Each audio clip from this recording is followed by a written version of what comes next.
നമസ്കാരം എല്ലാവർക്കും gadgets on മലയാളത്തിലേക്ക് സ്വാഗതം.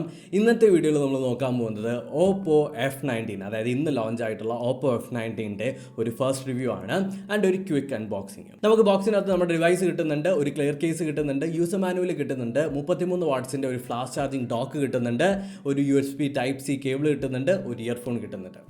ഇയർഫോൺ നമുക്ക് ബോക്സിൻ്റെ അകത്ത് തരുന്നുണ്ട്. അതുകൊണ്ട് തന്നെ നിങ്ങൾക്ക് മനസ്സിലാക്കാം നമ്മുടെ ഡിവൈസിൻ്റെ അകത്ത് 3.5mm ഒരു ഓഡിയോ പോർട്ടും കൂടി ഉണ്ടെന്നുള്ള കാര്യം. ഇനി നമുക്ക് നമ്മുടെ ഡിവൈസിനെ ഒന്ന് പരിചയപ്പെടാം. ഡിവൈസ് എടുത്ത് നോക്കി കഴിഞ്ഞാൽ ഗ്ലാസ് പ്ലസ് പ്ലാസ്റ്റിക് ഒരു ബിൽഡാണ് നമ്മുടെ OPPO F19 വന്നിട്ടുള്ളത്. ഡിവൈസിനെ ആദ്യം തന്നെ ബോക്സിൻ്റെ അകത്ത് നിന്ന് കൈകളിൽ എടുത്ത സമയത്ത് എനിക്ക് ആദ്യം ഫീൽ ചെയ്ത ഒരേ ഒരു കാര്യമുള്ളൂ, ഭയങ്കര ലൈറ്റ് വെയ്റ്റും ഭയങ്കര ഹാൻഡ്സ് ഓൺ ഫീലുമാണ് നമ്മുടെ OPPO F19.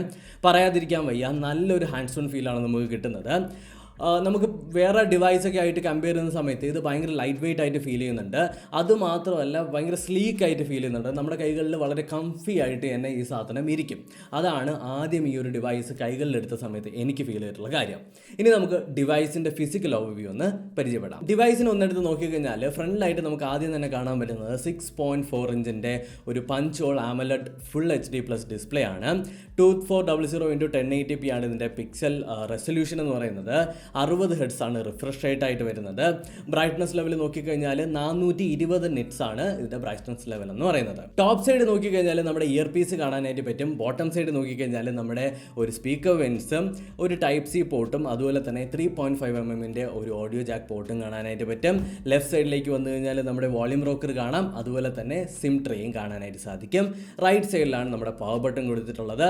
പുറകിലേക്ക് പോയി കഴിഞ്ഞാൽ നമ്മുടെ ട്രിപ്പിൾ ക്യാമറ സെറ്റപ്പും അതുപോലെ തന്നെ ഒരു ഫ്ലാഷും കാണാനായിട്ട് പറ്റും. പിന്നീട് ഏറ്റവും താഴെയായിട്ട് ഓപ്പോയുടെ ബ്രാൻഡിങ്. ഇത്രയാണ് ഫിസിക്കലി നമ്മൾ ഡിവൈസ് നോക്കുന്ന സമയത്ത് നമുക്ക് കാണാനായിട്ട് കഴിയുന്നത്. ഇനി നമുക്ക് ഓരോ കാര്യങ്ങളായിട്ട് ഒന്ന് അനലൈസ് ചെയ്ത് മുന്നോട്ട് പോവാം. OPPO F19ൻ്റെ തിക്നെസ് എന്ന് പറയുന്നത് 7.95mm മാത്രമാണ്. വെയിറ്റ് നോക്കിക്കഴിഞ്ഞാൽ 175 ഗ്രാം മാത്രം. 175 എന്ന് പറയുന്നത് മറ്റ് ഡിവൈസുകളൊക്കെ എടുത്ത് നോക്കിക്കഴിഞ്ഞാൽ കമ്പാരിറ്റീവ്ലി ഭയങ്കര ലൈറ്റ് വെയിറ്റ് ആയിട്ടുള്ളൊരു ഡിവൈസാണ്. അത് തന്നെയാണ് ഞാൻ സീരിയസ്ലി പറയാൻ കേട്ടോ. നമ്മൾ കൈകളിൽ പിടിക്കുന്ന സമയത്ത് ഭയങ്കര നല്ല ഫ്രീ ആയിട്ട് നമുക്ക് യൂസ് ചെയ്യാനായിട്ട് പറ്റും. ഭയങ്കര സുഖമാണ്. ഭയങ്കര ലൈറ്റ് വെയിറ്റ് ആയതുകൊണ്ട് തന്നെ നമ്മുടെ കൈകളിൽ ഒരു ഫോൺ ഇരിക്കുന്നതിൻ്റെ സ്ട്രെസ് ഒന്നും നമ്മുടെ കൈകളിൽ ഫീൽ ചെയ്യത്തേ ഇല്ല. ആദ്യം നമുക്ക് ഡിസ്പ്ലേ വെച്ച് തന്നെ സ്റ്റാർട്ട് ചെയ്യാം. 6.4 ഇഞ്ചിൻ്റെ ഒരു punch whole AMOLED full HD display ആണെന്ന് ഞാൻ നേരത്തെ തന്നെ പറഞ്ഞു. ഡിസ്പ്ലേയുടെ ക്വാളിറ്റിയും അതുപോലെ തന്നെ ഡിസ്പ്ലേയുടെ കളേഴ്സും എല്ലാം നോക്കിക്കഴിഞ്ഞാൽ നല്ല എന്താ പറയുക എറിച്ച് നിൽക്കുന്ന രീതിയിലുള്ള കളേഴ്സ് OPPO F19 തരാനായിട്ട് പറ്റിയിട്ടുണ്ട്. പ്രത്യേകം എടുത്ത് പറയേണ്ടത് ഇതിൻ്റെ ബ്രൈറ്റ്നസ് ലെവലാണ്. നല്ലൊരു ബ്രൈറ്റ്നസ് ലെവൽ തന്നെ നമുക്ക് കിട്ടുന്നുണ്ട്. ഇൻഡോർ സിറ്റുവേഷനിൽ ഏകദേശം ഒരു 80% തന്നെ ഭയങ്കര ഓവറായിട്ടാണ് എനിക്ക് ഫീൽ ചെയ്തിട്ടുള്ളത്. ഇനി നമ്മൾ സൺലൈറ്റിലേക്കോ അല്ലെങ്കിൽ പുറത്തേക്കോ പോയി കഴിഞ്ഞാൽ നമുക്ക് നല്ല ക്ലിയർ ആയിട്ടും വ്യക്തമായിട്ടും കാണാൻ പറ്റുന്ന രീതിയിൽ ബ്രൈറ്റ്നസ് ലെവൽ നമുക്ക് കിട്ടുന്നുണ്ട്. ഒരു പ്രശ്നവുമില്ല. പിന്നീട് ചില കളേഴ്സിൻ്റെ വാൾപേപ്പർ ഇടുന്ന സമയത്ത് നമുക്ക് ചെറുതായിട്ട് നമുക്ക് എന്താ പറയുക മങ്ങിയിരിക്കുന്ന പോലെ ഫീൽ ചെയ്യും.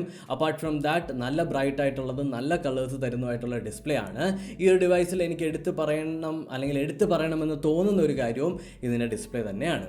എന്നാൽ 60 Hz മാത്രമാണ് ഈ ഒരു ഡിവൈസിൻ്റെ റിഫ്രഷ് റേറ്റ് എന്ന് പറയുന്നത്. അത് ഒരു പ്രശ്നമായിട്ടൊന്നും ഞാൻ എടുത്തു പറയുന്നില്ല. എന്നാൽ കുറച്ചുകൂടി ഹയർ റിഫ്രഷ് റേറ്റ് ഉണ്ടായിരുന്നെങ്കിൽ ഡിവൈസ് കുറച്ചുകൂടി പൊളിയായേനെ. ഇനി ഗെയിമിംഗ് പെർഫോമൻസ് എടുത്തു കഴിഞ്ഞാൽ ആസ്പാൾട്ട് 8 അതുപോലെ തന്നെ ഷാഡോ ഫൈറ്റ് ഇതുപോലുള്ള ഗെയിമുകളെല്ലാം ഞാൻ ട്രൈ ചെയ്തു.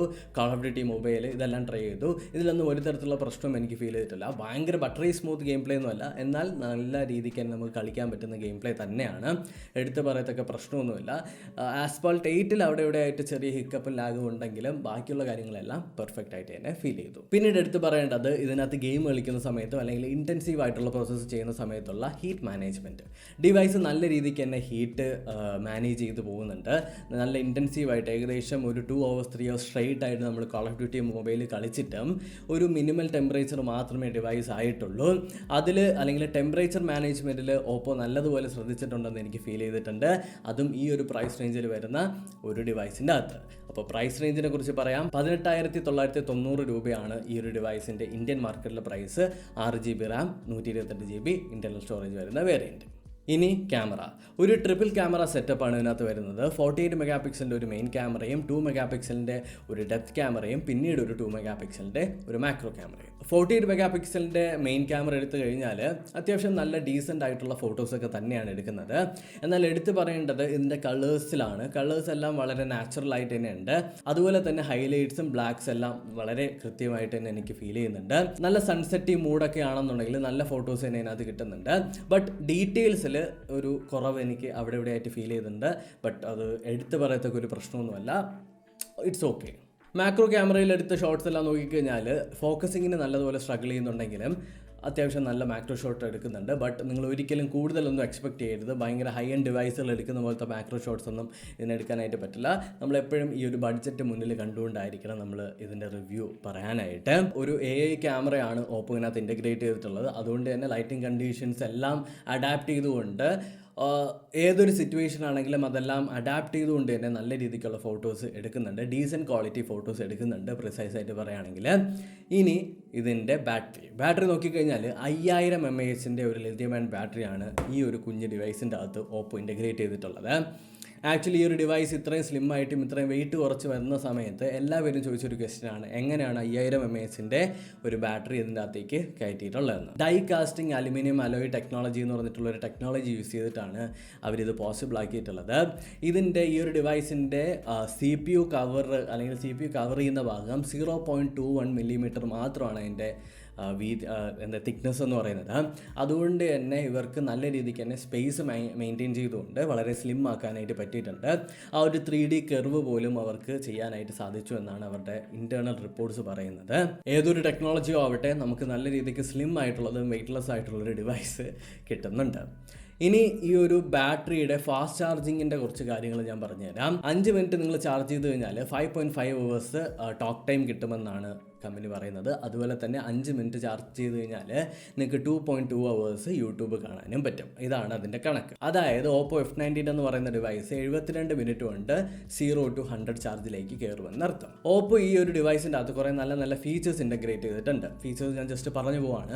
അതിനകത്തൊന്നാണ് ഹീറ്റ് കൺട്രോൾ. അതായത് ചാർജ് ചെയ്യുന്ന സമയത്ത് ഓട്ടോമാറ്റിക്കലി ഡിവൈസിന് ഓവർ ഹീറ്റ് വരുന്ന സമയത്ത് ഡിവൈസിൻ്റെ CPU ഫ്രീക്വൻസിയെ കുറച്ചുകൊണ്ട് ഹീറ്റ് മെയിൻറ്റെയിൻ ചെയ്ത് പോകുന്ന ഒരു പരിപാടി ഇവർ ചെയ്യുന്നുണ്ട്. അതുപോലെ തന്നെ ഗ്രാഫൈറ്റ് ട്യൂബ്സ് എല്ലാം യൂസ് ചെയ്തിട്ടാണ് ഇവർ ആ ഹീറ്റ് മെയിൻറ്റെയിൻ ചെയ്ത് പോകുന്നത്. പിന്നെ ബാറ്ററി ഗാർഡ് എന്ന് പറഞ്ഞിട്ടൊരു സാധനമുണ്ട്. ഈ ബാറ്ററി ഗാർഡ് എന്താണെന്ന് വെച്ച് കഴിഞ്ഞാൽ നിങ്ങളിപ്പോൾ കിടക്കുന്ന സമയത്ത് ചാർജറിൽ കണക്ട് ചെയ്തിട്ട് കിടക്കുകയാണ്. അപ്പോൾ ഈ ഒരു ഡിവൈസ് 80% ചാർജ് വരെ കയറ്റിന് ശേഷം നിങ്ങൾ എണീക്കുന്നതിന് 1 മണിക്കൂർ മുന്നെയാണ് ബാക്കി ചാർജ് ചെയ്യുന്നത്. ഇത് ആക്ച്വലി ഡിവൈസിൻ്റെ ഹെൽത്തിനെ നല്ല രീതിക്ക് ഹെൽപ്ഫുൾ ആക്കുമെന്നാണ് കമ്പനി പറയുന്നത്. എനിവേസ് ഇങ്ങനത്തെ കുറച്ച് കിടിലം ഫീച്ചേഴ്സ് ഓപ്പോ F19 അകത്ത് ഓപ്പോ ഇൻ്റഗ്രേറ്റ് ചെയ്തിട്ടുണ്ട്. ഇതിനകത്ത് ഓപ്പോ ഒരു in display finger print sensor add ചെയ്തിട്ടുണ്ട്. അത്യാവശ്യം ഫാസ്റ്റ് ആയിട്ടുള്ള ഒരു ഫിംഗർ പ്രിന്റ് റീഡർ തന്നെയാണത്. ടോട്ടലി പറഞ്ഞു കഴിഞ്ഞാൽ 18,990 രൂപയ്ക്ക് വെർത്ത്ഫുൾ ആണോ എന്ന് ചോദിച്ചു കഴിഞ്ഞാൽ കുറച്ച് എക്സ്ട്രാ ഫീച്ചേഴ്സ് അല്ലെങ്കിൽ മറ്റ് ഡിവൈസുകളിൽ നമുക്ക് കിട്ടാത്ത കുറച്ച് ഹാൻഡി ഫീച്ചേഴ്സ് ഓപ്പോ ഇതിനകത്ത് കൊണ്ടുവന്നിട്ടുണ്ട്. അപ്പോൾ ഫൈനലി പറയുകയാണെങ്കിൽ ഈ ഒരു ഡിവൈസിൻ്റെ അകത്ത് എനിക്ക് ഇഷ്ടപ്പെട്ട കുറച്ച് കാര്യങ്ങൾ ഞാൻ എടുത്ത് പറയാം. ഇതിൻ്റെ ഡിസ്പ്ലേ നല്ല രീതിക്ക് എന്നെ ഇഷ്ടപ്പെട്ടു. കാരണം നല്ല വ്യൂയിങ് ആംഗിൾസ് ഉണ്ട്, അതുപോലെ തന്നെ നല്ല ബ്രൈറ്റ് ആണ്, നല്ല കളേഴ്സ് ഉണ്ട്, വീഡിയോ ഒക്കെ കാണുന്ന സമയത്ത് നല്ല എറിച്ച് നിൽക്കുന്നുണ്ട്. That is good.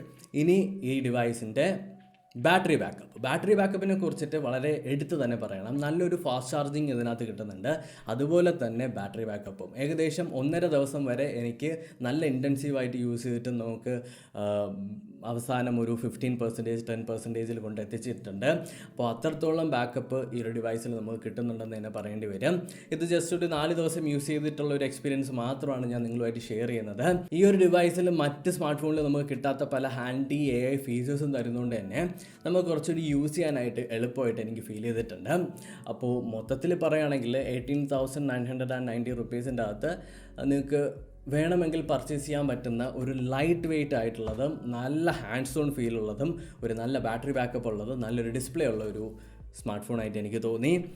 ഏറ്റവും എടുത്തു പറയുന്നത് ഇതിൻ്റെ വെയ്റ്റും ഇതിൻ്റെ ഹാൻഡ്സ് ഓൺ ഫീലാണ് കേട്ടോ. നമുക്ക് കൈകളിൽ യൂസ് ചെയ്യാനായിട്ട് ഒരു പാടുമില്ല. ഭയങ്കര ലൈറ്റ് വെയ്റ്റാണ് ശരിക്കും. ആൻഡ് ഇത്രയും ഹെവി ആയിട്ടുള്ള ഫോണുകളൊക്കെ യൂസ് ചെയ്തിട്ട് ഇത് യൂസ് ചെയ്യുന്നതുകൊണ്ടാണെന്ന് തോന്നുന്നു. എനിക്ക് ഭയങ്കരമായിട്ട് ഇഷ്ടപ്പെട്ടു. ലുക്ക്, നമ്മുടെ കൈകളിൽ ഇത് പിടിച്ചിരിക്കാം. ഈ ഒരു വീഡിയോ നിങ്ങൾക്ക് ഇഷ്ടപ്പെട്ടിട്ടുണ്ടെന്ന് കരുതുന്നു. ഇഷ്ടപ്പെട്ടിട്ടുണ്ടെങ്കിൽ തീർച്ചയായിട്ടും എൻ്റെ ചാനൽ സബ്സ്ക്രൈബ് ചെയ്യുക. അതോടൊപ്പം തൊട്ടടുത്ത് വരുന്ന ബെല്ലൈക്കനും കൂടി എനേബിൾ ചെയ്യുക. അടുത്തൊരു ടെക്നോളജി വീഡിയോ ആയിട്ട് വീണ്ടും കണ്ടുവന്നായിരിക്കും.